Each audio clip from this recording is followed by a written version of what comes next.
আমাদের পরীক্ষার রুটিন অনেক আগেই প্রকাশিত হয়েছে।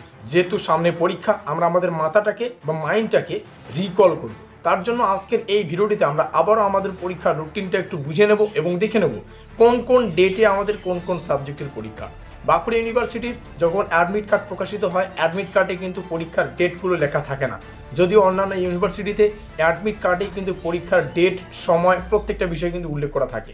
তো তার জন্যই যেহেতু এই সমস্ত বিষয়গুলো বাঁকুড়া ইউনিভার্সিটির আন্ডারে হয় না, সেই ক্ষেত্রে কিন্তু ছাত্রছাত্রীদের এই পরীক্ষার রুটিনটা বুঝতে অনেকেই অসুবিধা হচ্ছে বা অনেক ক্ষেত্রেই কিন্তু অসুবিধা হচ্ছে। তো যাই হোক, পরীক্ষার সামনে আমরা আবার আজকের এই ভিডিওটিতে আমাদের পরীক্ষার রুটিনটাকে সম্পূর্ণ যাচাই করব এবং দেখে নেব কোন ডেটে এবং কত সময় আমাদের পরীক্ষাটা হচ্ছে। তো চলো দেখে নিচ্ছি সম্পূর্ণ পরীক্ষার রুটিন। এই হচ্ছে আমাদের অফিসিয়াল রুটিন। এখানে লেখাই আছে routine for UG NEP end semester 1 theory regular and SNC examination 2024-25। অর্থাৎ প্রথম সেমিস্টারের যারা 4 বছরের অর্থাৎ এনইপির আন্ডারে ছাত্রছাত্রী রয়েছে, তোমরা তোমাদের পরীক্ষাটা রেগুলার পরীক্ষাটা দিতে পারছো। এনইপির আন্ডারে যে সমস্ত তৃতীয় সেমিস্টারের ছাত্রছাত্রী রয়েছে এবং ফার্স্ট সেমিস্টারে কোনো সাবজেক্টে ফেল করেছো, তোমরা তোমাদের ফেল করা সাবজেক্টের পরীক্ষাটা দিতে পারবে। তো এই রুটিনটাই অনেকেই বুঝতে পারছে না। এর আগের একটি ভিডিও আমরা যথাযথ আলোচনা করেছি, তবুও একটু বুঝতে আমাদের অসুবিধা হচ্ছে। তো রুটিনটা বোঝার আগে আমরা কিছু সাবজেক্টকে বুঝে নেব। দেখো, প্রথমে সায়েন্স গ্রুপের সাবজেক্টগুলোকে আমরা বুঝে নেব। তো সায়েন্স গ্রুপের মধ্যে একটা বিষয় লেখা আছে, এখানে দেখো all science subjects. All science সাবজেক্টগুলোকে এখানে উল্লেখ করা আছে। সেই সঙ্গে আর্টস গ্রুপের দুটো সাবজেক্টকে এখানে কিন্তু ইনক্লুড করা আছে, মানে যুক্ত করা আছে। সেটা হচ্ছে বাংলা এবং হিস্ট্রি। আমি বললাম ইনক্লুড, মানে যুক্ত করা আছে, ঠিক আছে, বাংলা এবং হিস্ট্রি। এবার যদি আমরা আর্টস এবং কমার্স গ্রুপের সাবজেক্টগুলোকে লক্ষ্য করি, তো এখানে কিন্তু যদিও বাংলা আর হিস্ট্রি আর্টস গ্রুপের সাবজেক্ট পড়ে, কিন্তু সেটাকে কিন্তু এখানে এক্সক্লুডিং করা হয়েছে, মানে বাদ দেওয়া হয়েছে, ঠিক আছে। তো বাংলা এবং হিস্ট্রি বাদে যে আর্টস গ্রুপের সাবজেক্টগুলো রয়েছে তার মধ্যে হচ্ছে education, English, music, philosophy, political science, Sanskrit, Santali, sociology, commerce, social work, BBA, physical education and sports. এটা আমরা বুঝতে পারলাম। কিন্তু অনেকে বলছো যে আমি প্রথম সেমিস্টারে মেজর কোর্সে ফেল করেছি, এখন তৃতীয় সেমিস্টারে রয়েছি, আমার পরীক্ষা কোন রুটিন হবে? এবং অনেকেই বলছো মাইনরে আমার ব্যাগ আছে, আমার মাইনরে বাংলা আছে, আমি কবে পরীক্ষা দিতে পারবো? চলো একটু বুঝে নেওয়া যাক। প্রথম দিন আমাদের 5 তারিখের পরীক্ষা শুরু হচ্ছে 11টা থেকে। এই দিন যে সমস্ত ছাত্রছাত্রীদের পরীক্ষা হবে সেটা হচ্ছে এনইপি মেজর 1-এর, মানে এনইপির মেজর 1-এর পরীক্ষা হবে। সাবজেক্টগুলো কি কি? অল কমার্স অ্যান্ড আর্টস গ্রুপের এখানে কিন্তু পরীক্ষা হচ্ছে। তবে এক্সক্লুডিং কথার অর্থ হচ্ছে বাদে, ঠিক আছে, বাদে বাংলা অ্যান্ড হিস্ট্রি। এবার একটু সম্পূর্ণ বলি। যারা প্রথম সেমিস্টারে আছো রেগুলার, ঠিক আছে, যারা প্রথম সেমিস্টারে কন্টিনিউ করছো 2024-25-এ, তোমাদের যদি মেজর কোর্সে বাংলা এবং হিস্ট্রি বাদে অন্যান্য সাবজেক্টগুলো থাকে আর্টস গ্রুপ এবং কমার্স গ্রুপের মধ্যে, ধরে নাও কারো সোশ্যোলজি আছে, ঠিক আছে, বাংলা এবং হিস্ট্রি বাদে এডুকেশন রয়েছে, তোমরা তোমাদের পরীক্ষাটা এই 5 তারিখে 11টার সময় দিতে পারবে।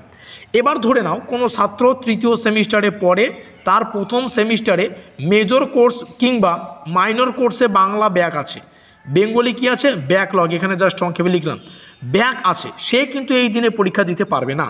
কারণ 5 তারিখের পরীক্ষা অল আর্টস এবং কমার্স গ্রুপের হলেও বাংলা এবং হিস্ট্রির কিন্তু পরীক্ষা হচ্ছে না।